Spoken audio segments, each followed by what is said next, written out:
महाराष्ट्र, कर्नाटक आणि गोवा राज्याच्या सीमेवर वसलेला कोल्हापूर जिल्ह्यातला शेवटचा तालुका म्हणजे चंदगड।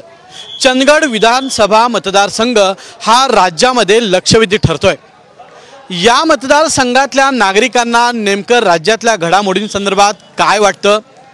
चंदगड मतदारसंघात यंदाच्या येणाऱ्या निवडणुकीतला चेहरा नवा पाहिजे का? आणि या तालुक्यात नेमका बदल गेल्या 10 वर्षात काय झाला हे जाणून घेण्यासाठी आम्ही आलो आहोत चंदगड विधानसभा मतदारसंघामध्ये। आणि आजच आपण आवाज महाराष्ट्र या कार्यक्रमात जाणून घेणार आहोत चंदगडची व्यथा। आणि महाराष्ट्र, कर्नाटक आणि गोवा राज्याच्या सीमेवर वसलेला कोल्हापूर जिल्ह्यातला शेवटचा तालुका म्हणजे चंदगड। चंदगड विधानसभा मतदारसंघ हा राज्यामध्ये लक्षवेधी ठरतोय। या मतदारसंघातल्या नागरिकांना नेमकं राज्यातल्या घडामोडींसंदर्भात काय वाटतं? चंदगड मतदारसंघात यंदाच्या येणाऱ्या निवडणुकीतला चेहरा नवा पाहिजे का? आणि या तालुक्यात नेमका बदल गेल्या 10 वर्षात काय झाला हे जाणून घेण्यासाठी आम्ही आलो आहोत चंदगड विधानसभा मतदारसंघामध्ये। आणि आजच आपण आवाज महाराष्ट्र या कार्यक्रमात जाणून घेणार आहोत चंदगडची व्यथा आणि नागरिकांचं नेमकं मत काय आहे। माझ्यासोबत प्रॉपर चंदगडमधले हे स्थानिक नागरिक आहेत। हे कुठल्या एका पक्षाचे नसून हे सर्वसामान्य नागरिक आहेत। आपण यांच्याशी बातचीत करणार आहोत की गल्ली ते दिल्ली किंवा गल्लीपासून राज्याच्या राजकारणामध्ये नेमक्या घडामोडी काय सुरू आहेत आणि चंदगडकरांना या घडामोडी संदर्भात काय वाटतंय हे आपण जाणून घेणार आहोत। सध्या राजकारणातला जर आपण विषय काढला तर आपल्याला माहिती आहे की महायुतीमध्ये सर्वच काही आलबेल आहे असं वाटत नाही, कारण अजित पवार यांच्याबद्दल अनेक धुसफूस सध्या समोर कार्यकर्त्यांमध्ये येते। अजित पवारांचं विशेष लक्ष चंदगडवर आहे, म्हणून मी हा प्रश्न घेतोय की अजित पवारांच्या एकूणच घडामोडी संदर्भात चंदगडकरांना नेमकं काय वाटतंय ते आपण सुरुवातीला जाणून घेणार आहोत। महायुतीमध्ये सध्या आलबेल आहे असं वाटतं का? आणि अजित पवारांच्या संदर्भात काय सांगा? महायुतीमध्ये आलबेल आहे असं वाटत नाही। अजितदादांचा वापर महायुतीमधील फडणवीस उपमुख्यमंत्री आणि एकनाथ शिंदे साहेबांपेक्षा फडणवीसांनी अजितदादांचा फक्त यूज अँड थ्रोसाठी वापर केला असून त्यांना आता महायुतीच्या ह्याच्यामधून आपल्या टीममधून बाहेर खेचायच्या मार्गावर आहेत आणि ते बाहेर पडल्यास अजितदादा संपूर्ण बॅकफुटला जाण्याच्या शक्यतेवर आहेत। तुम्हाला काय वाटतं? अजितदादा बरेच वेळा चंदगडमध्ये येतात, अनेक कार्यक्रमांमध्ये ते हजेरी लावतात। तुमच्या आमदार साहेब जे आहेत यांचे ते निकटवर्ती आहेत, काय वाटतं अजित पवार? अजित पवारनी चंदगड तालुक्यात कुठलीही प्रगती केली नाही, कुठलाही उद्योग आणला नाही। कागल तालुक्यात बघा एक म्हणता 6 कारखाने झाले, चंदगड तालुक्यात मध्ये एकच कारखाना आहे, तोही बंद ठेवलेला अवस्थेत आहे। आता म्हणजे कारखाना चालू केला मानसिंग खोराटे साहेबांनी, त्यामुळे चंदगडला जरा शेतकऱ्यांच्या तोंडावर जरासं हास्य आलेला आहे। त्यामुळे आम्हाला बदल हवा आहे, मानसिंग खोराटे आमदार हवा आहे। आपल्या इथं बदल हवा आहे, पण राज्याच्या राजकारणातला आपण विचार केला तर तुम्हाला काय वाटतं सध्या महायुती महाविकास आघाडी कोण येईल पुढच्या कालावधीत? तसं पाहायला गेलं तर नेमकं काही सांगता येणार नाही, पण यावेळेसला महाराष्ट्रात बदल हा नक्की होणार आहे। आणि हे जे नेते आहेत त्यांचं आमच्या तालुक्यातल्या म्हणा किंवा सर्वसामान्य माणसाकडे आणि आमच्या तालुक्यात जो उच्च शिक्षित युवा वर्ग आहे त्यांच्याकडे अजिबात लक्ष नाही। आमच्या तालुक्यात एवढी मोठी पाटणेपाट्याला MIDC आहे, पण त्यात म्हणावे तसे उद्योग आलेले नाहीत। त्याच्यानंतर शेतकऱ्यांचा प्रश्न झाला। आता हे सरकार वेगवेगळ्या योजना आणतंय, वेगवेगळ्या योजना राबवतं की आपण म्हणजे तळागाळातल्या लोकांचा विकास व्हावा, हे व्हावं त्या व्हावं, फक्त आश्वासन आहेत आणि हे फक्त लोकांना देऊन सवय लावतायत काम न करण्याची। हे फुकट जर मिळत राहिलं आम्हाला किंवा सर्वसामान्यांना तर हे काम करायचं सोडून देतील आणि नंतर ह्याचा भविष्यात खूप मोठा परिणाम होणार आहे। म्हणजे राज्य शासनाकडून ज्या योजना येतात, आता लाडकी बहीण योजना आहे, अनेक योजना आहेत विद्यार्थ्यांच्या, म्हणजे त्या फसव्यात असं तुम्हाला म्हणायचं का? काय वाटतं फायदा होईल त्याचा? मला तरी वाटतो की फायदा काय नाही, कारण की शासनाकडून जर अशा योजना जर राबवल्या तर माणूस अनुभवाचा आळशी होतोय, राबायला तो खंबीर हे होत नाही राबण्यासाठी, आणि ते माझ्या दृष्टिकोनात मला योग्य वाटत नाही। तुम्हाला काय वाटते शासकीय योजना फसव्या आहेत का त्याचा फायदा सर्वसामान्यांना होणार? सगळ्यात महत्त्वाचा विषय म्हणजे राजकीय ज्या काही स्कीमा सर्व काढलेल्या आहेत ह्या चांगल्या आहेत, नाही असं नाही. ज्याची परिस्थिती गरीब आहे त्याला अति म्हणजे एक सुखाचा घात जेवण्यासाठी ती एक चांगला उत्तम असा सोपा विषय आहे. पण सगळ्यात महत्त्वाचा विषय असा झालेला आहे की ज्या आता या शासनानं योजना लाभवल्यात त्या लाभावापैकी साधारणतः 100 आकड्यापैकी 80% लोकांपर्यंत पोचल्यात आणि अजून उर्वरित 20% लोकांना अजून याचा फायदा भेटलेला नाही. आणि त्यात महत्त्वाचा विषय जे काही म्हणजे कामामधनं जी लोक असतात, राजकीय वर्तुळ काही जी मोठे आहेत, ही लोक त्या गोष्टींचा भरपूर पुरेपूर असा फायदा घेत आहेत.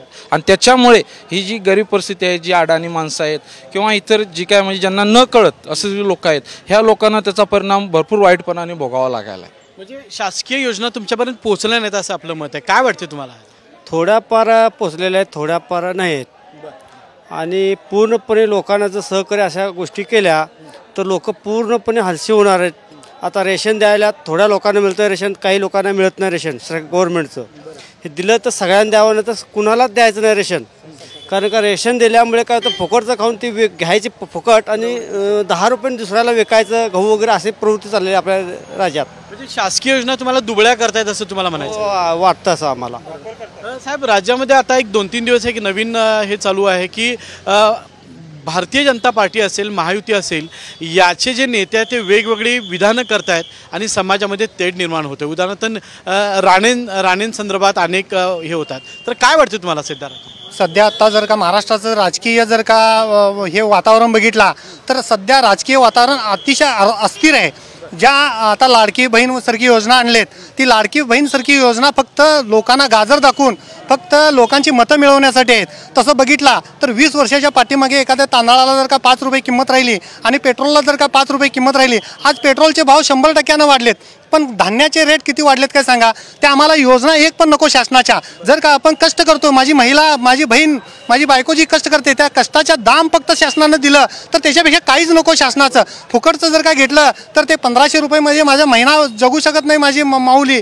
तर फक्त ते 1-2 दिवसाचं फक्त पुरेल इतकंच हे होणार. पण त्याच्यासाठी जर का मला शाश्वत जर का रोजगार, आणि तेच आमच्या मानसिंग कोराटे साहेबांनी इथं शाश्वत जो बंद पडलेला 20 वर्षाचा कारखाना इथं चालू करून, तसं बघितला तर फक्त जे सरकारमध्ये लोक आहेत फक्त ते स्वतःच्या स्वार्थासाठी आणि खोके मिळवण्यासाठीच झालेले आहेत, असं माझं तरी प्रामाणिक मत आहे. काय सांगा, राज्यामध्ये सध्या अस्थिर वातावरण दिसतंय, समाजामध्ये तेढ निर्माण होताना दिसतोय, काय वाटते तुम्हाला? आम्हाला सरकारचं असं वाटतंय की हे फ्री देतात ना, हे फ्री कधी द्यायचं नाही. सर, हे मोदी सरकारनं केलं आहे फ्री. ते लाडली बहीण योजना, ते किसान योजना, अहो ते खतामध्ये कमी करा, गॅसमध्ये कमी करा, पेट्रोलमध्ये कमी करा, आपोआप महागाई कमी होते. साधा गरीब माणूस मरतोय त्याच्यामध्ये. मग त्याच्यामध्ये काय फायदा आहे सांग बघ. एक सरकार अजिबात उपयोग नाही आहे, त्यासाठी सरकार बदली व्हावं म्हणून ही योजना. पण राज्यामध्ये महाविकास आघाडी हा पर्याय आहे का? हो, 1500 रुपये देऊन तेला डबा 2 दिवसात 2000 रुपये होते. 2150 काय फायदा आहे सांगा? इकडून देणार नाही, इकडून घेणार. काय सांगायचं मुख्यमंत्र्यांना? काय सांगणार आता मुख्यमंत्र्यांना?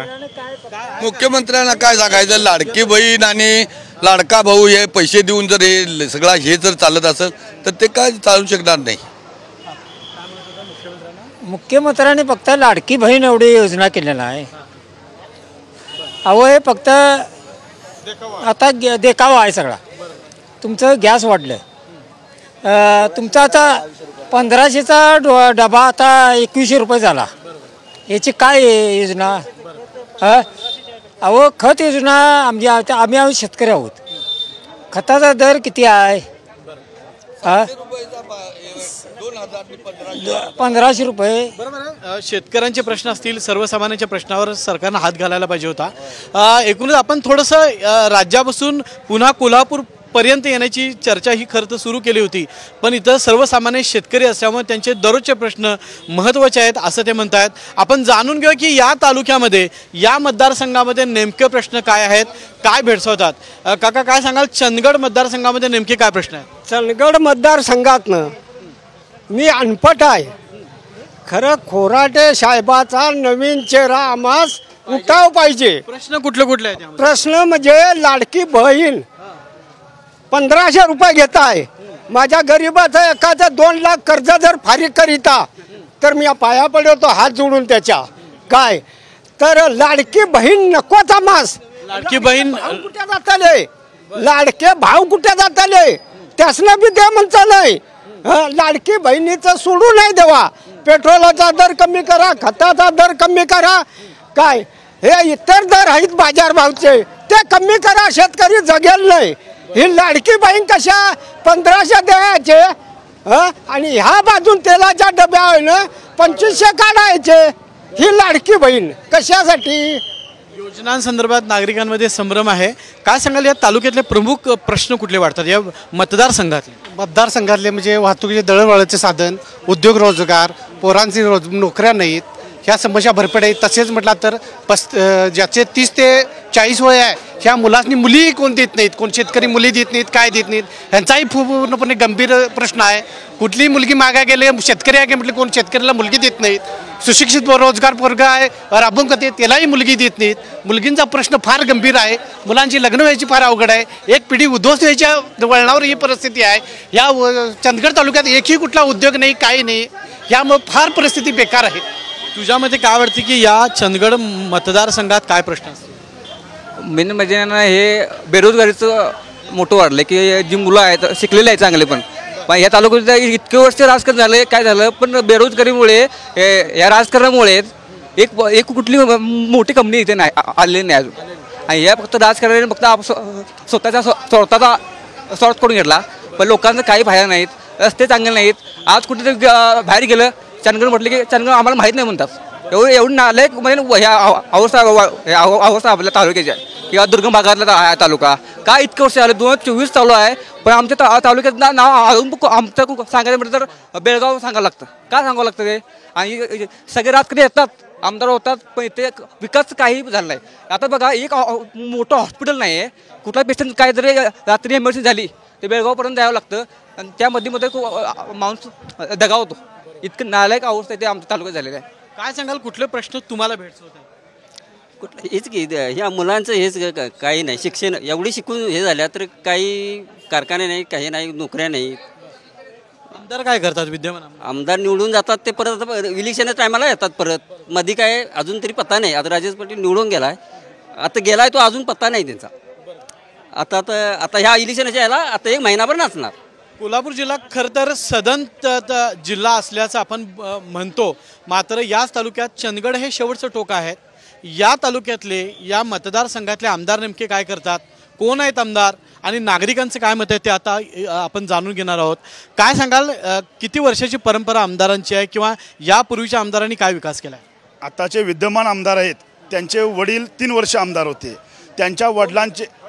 आताचे विद्यमान आमदार राजेश नरसिंहराव पाटील साहेब ते आता राष्ट्रवादी काँग्रेस पक्षाचे आहेत अजित पवार गटाचे त्यांचे वडील 3 वेगवेगळ्या पक्षातून आमदार झाले काँग्रेस जनसुराज राष्ट्रवादी शरद पवार गटामधून त्यांच्या वडिलांचे मामा कैलासवासी विखे चव्हाण पाटील ते 25 वर्ष विधानसभेवर आमदार आणि 10 वर्ष विधान परिषद 12 वर्ष विधान परिषदेवर आमदार असे विशिष्ट एका घराण्याचीच परंपरा आहे आम्हाला घराण्याबद्दल नाही पण आमदार झालेले लोक आहेत ह्या तालुक्याचा विकास नसल्यामुळे आजचे पण आमदार बेळगावमध्येच स्थायिक आहेत आत्ताचे पण आमदार बेळगावमध्येच आहेत आणि आमचा तालुका असा सुजन संपन्न आहे की इकडे कर्नाटकची बॉर्डर बेळगाव जिल्ह्याला आला 20-25 किलोमीटरवर इकडे गोवाला आला 100 किलोमीटरवरती इकडे सिंधुदुर्गला आला कोल्हापूरचं टोक लांब आहे पण आमच्या तालुक्याचा विकास करायचा म्हटलं तर पाण्यापासून मुबलक आहे मागील आमदारांनी कैलासवासी विखे चव्हाण असेल नरसिंहराव पाटील साहेब असेल यांनी पाण्याची मुबलकता केली पाणी भरपूर आहे आमचं पाणी उलट कर्नाटकला जातं आणि आत्ताचे आमदार आणि पण कर्नाटकलाच घालायचा प्रयत्न करतात पाणी तो भाग असो शेती उत्पन्न भरपूर आहे ऊसाचं आहे काजूचं आहे काजूचा प्रकल्प इथं राबवला पाहिजे होते तसंच MIDC हलकर्णी MIDC पण एवढी मोठी आहे बेळगावपासून 20 किलोमीटर अंतरावरती बेळगावला रेल्वा आहे जर ती रेल्वा हलकर्णी MIDC मध्ये जोडली आणि हलकर्णी MIDC म्हणून गोव्याला किंवा इकडं सिंधुदुर्गला जोडली तर रेल्वेचं जाळं वाढेल आणि अचानकच जिथं ऑटोमॅटिकली कंपन्या येतील आणि जेणेकरून त्या कंपन्यांमधून बेरोजगारांना रोजगार मिळतील त्या रोजगारावर दुसरे उद्योग येतील इतर उद्योग वाढल्यामुळे रोजगार वाढेल पैसा वाढेल लोकांची प्रगती होईल पण विद्यमान आमदारांना किंवा विद्यमान सरकारला असं वाटत नाही ह्या तालुक्याचा विकास करावा जादा लोक शिकली शिक्षण संस्था नाही आताच आम्हाला समजलं की कागलमध्ये आता ॲलोपॅथिक हॉस्पिटल फार मोठं आयुर्वेदिक हॉस्पिटल मुश्रीफ साहेबांनी तयार केलं. मग मुश्रीफ साहेबांचे जे आमदार आहेत यांनी इथं एक MIDC या एखादं मोठं हॉस्पिटल आणलं तर आमच्या तालुक्याचा विकास झाला असता. कारण एखाद्या पेशंटला अटॅक आला, ॲक्सिडेंट झाला तर फास्ट बेळगावला न्यावं लागतं. 6 महिन्यापूर्वी इथंच अजितदादांच्या हस्ते एका हॉस्पिटलचा पायाभरणी 100 कोटीचं झालेलं आहे. अजून त्याची कामाचा शुभारंभ नाही, काय नाही. पायाभरणी करून गाजावाजा करून मोठा कार्यक्रम करून गेलेले आहेत. आणि कार्यक्रम गेल्यापासून अजितदादा सरकार पाडापाडी करून त्याच्या स्वतःच्या फायद्यासाठी महायुतीमध्ये सामील झाले. तो भाग त्यांचा असेल, काही करू ती जनता त्यांना जागा दाखवेल. आमच्या तालुक्याचा कारखाना गेली जवळजवळ 10 वर्ष बंद होता. हा कारखान्यामध्ये ह्याच्यापूर्वीच्या राजकर्त्यांनी संचालक बोर्डाच्या ठरावानुसार आणि जनरल मिटिंगच्या ठरावानुसार ठराव घालायचं, सूचक अनुमोदक म्हणून आपल्या सभासदांची नावं घालायचं, एक्सपान्शन करायचा, हे वाढ करायचं, ते वाढ करायचं म्हणून कारखान्यावरती कर्जाचा डोंगर केला. आणि कालांतरानं हा कारखाना कर्जात जाऊन थोड्या दिवसानंतर बंद पडला. 8-10 वर्ष बंद पडलेला कारखाना KDC बँकेनं जप्तीची लिलाव नोटीस काढली, विक्रीचं निविदा काढली, पण हा कारखाना चालवायला दिला. आणि मानसिंग खोराडे एक उच्च शिक्षित, त्यांना माहिती आहे तळागाळातून काय करायचं. त्यांनी हा कारखाना घेतला आणि 5 वर्षात कारखान्याचा कायापालट केला, एक्सपान्शन केलं, रोजगार वाढवले, कामगारांना पगार दिला, शेतकऱ्यांना बरोबरच्या कारखान्यानं दर दिला, कर्ज फेडेपडत. आणि आता पण जे करणार आहेत राजकारण उतरलेत. काही लोक म्हणतात कारखान्याचं राजकारण घुसले, पण पूर्वीच्या राजकर्त्यांनी ठराव मांडून बोर्ड मिटिंगमध्ये जनरल बॉडीमध्ये ठराव मांडून त्या पैशावर कर्ज काढलं कारखान्यावर. यांचं तसं नाही, ह्या खिशातला पैसा इकडे घालायचा, राजकारण पण करायचं आणि कारखाना पण चालवायचा. तेव्हा अशी मानसिंग खोराडेसारखी व्यक्ती जर या तालुक्याला आमदार म्हणून लाभली, सुशिक्षित, उच्चभ्रू शिक्षण आणि गरिबाची जाण असलेला नेता लावला तर नक्कीच तालुक्याचा विकास होईल अशी मला विश्वास. तालुक्याला नवा आमदार पाहिजे का विद्यमान आमदारांची गरज आहे? काय सांगा? मला वाटतं आमदार कुणी झाला तरी आमचे जे मूलभूत प्रश्न आहेत, आम्हाला आमच्या मूलभूत गरजा, सोयीसुविधा, फक्त रस्ते झाले म्हणजे विकास झाला अशातला भाग नाही. आमच्या तालुक्यातल्या तरुणांना हाताला काम नाही, शेतकऱ्याच्या मालाला हमीभाव नाही, तुटपुंज्या दरात आमची खरेदी केली जाते म्हणजे शेतमालाची. ते माननीय पंतप्रधान आपले मोदी साहेबांनी ज्यावेळी ते पहिल्यांदा पंतप्रधान झाले त्यावेळेला शेतकऱ्यांना हमीभाव देणार म्हणून जाहीर केलं होतं. त्याच्यानंतर प्रत्येक काळा पैसा आणून प्रत्येकाच्या खात्यावर 15 लाख जमा करते अशी आश्वासनं, ही फक्त आश्वासनं हवेतच विरून गेली. त्याच्यावरती कार्यवाही काहीच झाली नाही. आम्हाला फक्त ह्या योजना ज्या राबवतोय सरकार ह्या सगळ्या थोतांड आहेत, इकडून द्यायचं आणि तिकडून काढून घ्यायचं. आता मी शेती करतोय, माझं वय आज साहेब 43 वर्ष आहे. मी वयाच्या 20व्या वर्षापासून माझ्या वडिलांच्या बरोबर शेती करतोय. त्यावेळेला खताची एक गोणी 200 रुपयाला मिळत होती. आज त्या गोणी 1500, 1800, 2000पर्यंत गोणी झाली. पण त्या खताचे जसे दर वाढले त्या प्रमाणात शेतमालाचे पण दर वाढायला पाहिजे होते, ते वाढले नाहीत. तर मायबाप सरकारला माझी एक विनंती आहे की आम्ही जे घाम गाळतोय, आम्ही घाम गाळून रात्रंदिवस कष्ट करतोय, त्या कामाचं दाम आम्हाला मिळालं पाहिजे. आणि दुसरा एक प्रश्न आहे, उद्योगधंद्यांना तुम्ही चालना दिली पाहिजेत आणि विकास तालुक्याचा झाला पाहिजे. तर फॅक्टऱ्या नवीन आल्या पाहिजेत. अजून एक बोलायचं आहे मला. आणि शेतकऱ्यांना साहेब शेती पंपासाठी रात्रीची लाईट दिली जाते, वीज दिली जाते. ती जर उद्योगधंद्यांना तुम्ही दिवसा देताय, तशी जर आम्हाला दिवसाची 8 तास, कसं आहे आता आमच्यातले शेतकरी बांधव 2-4 जण जंगमट्टी गावातले पण यांच्या सर्पदंशानं मेलेले आहेत. रात्रीचा आम्ही जागून किंवा हे करून संपूर्ण राज्याची त्या पद्धतीने काय वाटतं तुमच्या तालुक्याच्या विकासासाठी विद्यमान आमदार हवेत की नवीन आमदार हवेत? काय वाटतं? बदल हो पाहिजेतच. बदल असल्याशिवाय विकास होत नाही. आणि खुराडे साहेबांनी कारखाना ताब्यात घेतला त्यावेळेपासून आम्हाला पूर्ण खात्री आहे की कारखाना चांगला चालवला, चांगल्या पातळीवर नेला. तसं आम्हाला येणारी 5 वर्ष पण चांगल्या पद्धतीत त्यांनी विकास करतील या चंदगड तालुक्यात असं मला वाटतंय. आणि माझा फुल पाठिंबा हा कौल आज तुम्हाला दिसतोयच. तुम्हाला काय वाटतं की विद्यमान आमदारांच्या हातामध्ये जादा पॉवर असेल की नवीन येणाऱ्या? बदल पाहिजे का तुम्ही? हो, आम्हाला साहेब आता बदलच आमदार साहेब पाहिजेत. आणि सगळ्यात महत्त्वाचा विषय असा आहे की आम्ही लहानपणापासून आता मोठे झालो, आता आमचं वय अर्ध झालं. त्याच्यामध्ये आमचा अनुभव असा आहे साहेब, ज्यावेळी इलेक्शन येतं आहे त्यावेळी आमदार जागे होऊन येतात आणि इलेक्शन झाल्यानंतर आमदार येत नाहीत. आता साधं उदाहरण एक सांगतो मी तुम्हाला, आमच्याच गावातलं सांगतो, आम्हाला कोणावर टीका करायची नाही. आज आमचं पोहाचं मामून क्षेत्र आहे, एक 8 किलोमीटर रस्ता आहे. तो तो रस्ता आम्ही इतके वेळा मागणी केली, सगळं केलं. आज आमच्या तालुक्यामध्ये आमचे आमदार साहेब पण आहेत, सगळं झालं. 25 वेळा नारळ फोडला जातोय, 25 वेळा उद्घाटन केलं जातं, पण रस्ता होत नाही. आज इलेक्शन झालं, मग त्यावेळी तो कोणी रातोरात खडी गायब झाली असते. असं हे जे काय घाणेरडं पण राजकारण आहे. आणि सगळ्यात महत्त्वाचा विषय हे जे राजकारणमध्ये जे म्हणजे जे नेता आहे त्या नेत्यांची जी 4 लोक आपल्या गावामध्ये आहेत तेवढ्यांचीच कामं का होतात, आमची गरीब लोकांची का होत नाहीत. आम्ही रस्त्यासाठी जर 25 वर्ष तळातळ मुंबई पत्र सर्व कागद पुरवून जर होत नसेल तर या मोजकेच त्यांच्याच पुढाऱ्यांची कामं का होतात. आमदार आम्हाला सगळ्यांसाठी पाहिजेत, मग सगळ्यांचीच कामं व्हावी. ह्यासाठी हे जे काय घाणेरडं राजकारण आहे जे आमच्या कोकण भागामध्ये हे सगळं बंद व्हावं आणि कोणतरी एक असा नवीन आमच्यासाठी नवीन आमदार व्हावा आणि याच्यामध्ये नवीन चेहरा असावा. खरं तर या तालुक्यामध्ये दौलत साखर कारखाना हा केंद्रस्थानी आहे. अनेक वर्ष लोक अख्खा महाराष्ट्र ऐकतो की हे राजकारणाचं मूळ केंद्र हे दौलत आहे. तर याच्या भोवतीनं खरं तर या तालुक्यातलं राजकारण फिरतंय. शेतकरी खुश आहे का या राजकारणावर? या राजकारणामुळे खरं बघितलं तर शेतकरी खुश नाही. तसं बघितलं तर आशिया खंडातला एकमेव हा दौलत कारखाना होता. आशिया खंडात हा कारखाना होता, पण ह्या लोकप्रतिनिधीच्या अकार्यक्षमतेमुळे हा कारखाना 200 कोटीच्या खर्चाच्या खाईत गेलेला आहे.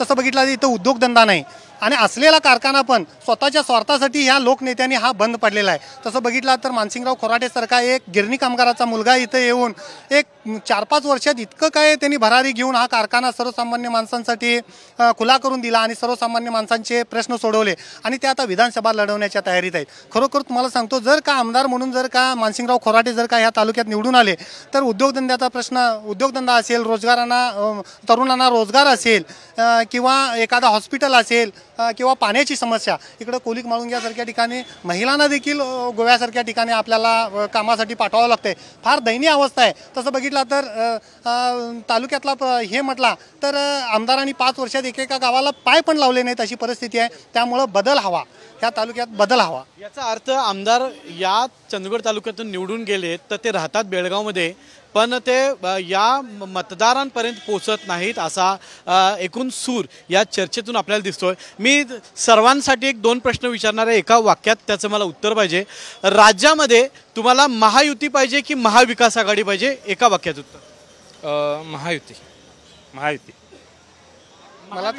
मला तरी ह्या दोन्ही पण हे सोडून की नाही, ते भ्रष्ट राजकारण आहे ते सोडून तिसरा पर्याय आलेला बरा. तिसरा पर्याय पाहिजे. महाविकास आघाडीतले नेते महायुतीमध्ये आहेत, महायुतीतले महाविकास आघाडीमध्ये आहेत. त्यामुळे कुठंतरी बदल झाला पाहिजे. आणि माझी एक मागणी आहे, माझी शासनाबद्दल तुम्ही पोचवा. जी आमदारांना जी आमदारकी झाल्यानंतर जी पेन्शन आणि इतर सुखसुविधा मिळतात त्या कशा करून कुठलं सरकार बंद करील, कुठला पक्ष, त्याच्याशी आम्ही पाठीशी राहू. तुम्हाला काय वाटतं कुठलं सरकार पाहिजे? सरकारविषयी मी स्पष्ट बोलायचं म्हणजे माझं असं वैयक्तिक म्हणणं आहे की एकदा 5 वर्ष कोणबी इलेक्शनला उभारला परत त्याने उभारायचं नाही असं शासनानं किंवा सर्वोच्च न्यायालयानं कायदा काढावा. महाविकास आघाडी की महाविकास. तुम्हाला काय वाटतं? आता तिसरा पर्यायच राजकारणासाठी पाहिजेत, कारण का बदल झाला पाहिजे आपल्या तालुक्यामध्ये, राज्यात सुद्धा बदल झालेला पाहिजे. शेवटचा आणखी एक प्रश्न विचारतो की मुख्यमंत्री म्हणून तुम्ही कोणाला पसंती देता? कुठलं नाव तुमच्या समोर येतं? काय सांगाल, कोण वाटतं तुम्हाला मुख्यमंत्री व्हावं? आता नवीनच मुख्यमंत्री व्हावा. नवा मुख्यमंत्री पाहिजे. तुम्हाला काय वाटतं? नितीन गडकरी मुख्यमंत्री व्हावा. नितीन गडकरी मुख्यमंत्री. तुम्हाला काय वाटतं? मुख्यमंत्री पदासाठी नितीन गडकरी, त्यानंतर उद्धव ठाकरे जे शांत संयमी आहेत, अशी चांगली काँग्रेसमधले जसे विलासराव देशमुख होते अशा लोकांना कुठेतरी मुख्यमंत्री म्हणून संधी द्यावी. जे आता जे आहेत त्यातला कोणी होऊ नये अशी माझी अपेक्षा आहे. मुख्यमंत्री महाराष्ट्राचा अभ्यासू आणि तळागाळातल्या सर्वसामान्य माणसाचा आणि बेरोजगार तरुणांचा विचार करणारा मुख्यमंत्री असायला हवा, मग तो कोणी पण होऊ दे. एखादं नाव तुमच्या मनामध्ये? एखादं नाव म्हणजे म्हटलं तर नितीन गडकरी. तसं बघितलं तर आत्ता जे राजकारणात आहेत किंवा आत्ता जे सत्तेत आहेत त्याच्यापैकी कोणीही मुख्यमंत्र्याच्या लायकीचा असेल असं मला वाटत नाही. तर एखादा नवीन चेहरा, नितीन गडकरीसारखा माणूस एखाद्या वेळेला जर का राहिला किंवा तिसऱ्या पर्यायातून म्हणजे तिसरी आघाडी जी निर्माण होणार त्याच्यातून एक चांगला नेता जर का मुख्यमंत्री म्हणून झाला तर बरं वाटेल. पण महिला मुख्यमंत्र्याचं नाव आलं, महिला मुख्यमंत्री जरी झाली तर किमान ह्या पुरुषांच्या पेक्षा महिला कितीतरी सक्षमपणे राज्यकारभार चांगला चालवू शकतील असं माझं प्रामाणिक मत आहे. मला पण तेच वाटतंय. एक वेळ लेडीजला पण दिलेलं काही हे नाही, हरकत नाही. तुम्हाला काय वाटतं कोण मुख्यमंत्री व्हावं? काय वाटतं तुम्हाला? महिला मुख्यमंत्री व्हावं, कारण महिलेला माहीत असते की महिलांना काय काळ असतो. त्याशिवाय आमच्या गरीब लोकांवरती सुखाचा आसरा येत नाही, त्यामुळे चेहरा हा महिलाच मुख्यमंत्री व्हावा. तुम्हाला काय वाटतं राज्याचं मुख्यमंत्री कोण व्हावं असं वाटतं? राज्याचा मुख्यमंत्री महाविकास आघाडीतून शरद पवार गटातून काय आता येणारी सत्ता ही शरद पवार गटाचीच येणार आहे, दुसरी कुठलीही येणार नाही. कारण का जो ह्या राजकारणाचा जो खेळखंडोबा मांडलेला आहे या सरकारनं, आता हे भ्रष्टाचारी म्हणून जे एकत्र सगळे गोळा झालेले आहेत हे महाभ्रष्टाचारी आता झालेले आहेत काय. आणि ज्यांच्यावर आरोप करत होते भ्रष्टाचारी म्हणून त्यांनाच तिने घेऊन आता हे पुऱ्या महाराष्ट्राचा खेळखंडोबा केलेला आहे. आणि ते 1500 रुपये महिला काहीतरी मतं मिळवायचं मुख्यमंत्री म्हणून सक्षम आता आता उद्धव साहेब तरी आहेतच, होतेच, तिने चांगलं काम केलेलं आहे काय. त्या कोरोनाच्या काळात त्यांच्या कामासारखं त्यांना राष्ट्रपती उल्लेखनीय काम तिने केलेलं आहे काय. असा मुख्यमंत्री मिळेल महाराष्ट्राला किंवा पुन्हा उद्धव ठाकरे होतील किंवा महाविकास आघाडीतून काय ठरेल सक्षम असा उमेदवार तिने ठरवणार होते. आजपर्यंत 84 वर्ष वयाचे शरद पवार साहेब ते फार तळागाळात शेतकऱ्यापर्यंत पोचलेले आहेत काय. आणि आत्तासुद्धा चर्चा त्यांचीच आहे, आम्ही सगळीकडे ऐकायलो आहे काय. तरीसुद्धा महाविकास आघाडीतून शरद पवार योग्य तो निर्णय घेऊन योग्य त्या माणसाला उमेदवारी देतील, मुख्यमंत्री करतील, हे आमची ठाम भूमिका आहे. आपण पाहिलं की गडी मी चंदगडी असा असणारा हा जो गडी आहे त्याच्या मनातले जे भाव आहेत राजकारणाबद्दल, त्याचे काही कॅल्क्युलेशन्स आहेत ते आपण जाणून घेण्याचा प्रयत्न केलेला आहे. तसंच विद्यमान आमदारांनी या तालुक्यात या मतदारसंघात नेमकी काय कामं केलेली आहेत, लोकांपर्यंत त्यांचा संपर्क होता आहे किंवा नाही, आणि येणाऱ्या निवडणुकीमध्ये नेमका चेहरा कुठला पाहिजे, कोणता पाहिजे, नवा पाहिजे की जुना पाहिजे, या सगळ्यांवर आपण चर्चा केलेली आहे. पण या चर्चेतून इतकंच वाटतं की या चंदगड तालुक्याला, चंदगड मतदारसंघाला एक नव्या चेहऱ्याची गरज आहे, जो चेहरा या चंदगड तालुक्याचं नाव राज्यात तर उमटवेल पण जगाच्या नकाशावर आपला चंदगड पोचवेल, अशी माफक अपेक्षा या मतदारसंघातून या निमित्तानं पुढे येताना दिसते. कॅमेरामॅन सचिन सावंत सोबत मी रणजित माजगावकर, साम TV, चंदगड. देश विदेशातील प्रत्येक घडामोडींचे लाईव्ह अपडेट मिळवण्यासाठी आता साम टीव्हीच्या सर्व सोशल मीडिया प्लॅटफॉर्मला लाईक, फॉलो आणि सबस्क्राईब करा. तसंच सर्व नोटिफिकेशनसाठी बेल आयकॉन प्रेस करायला विसरू नका.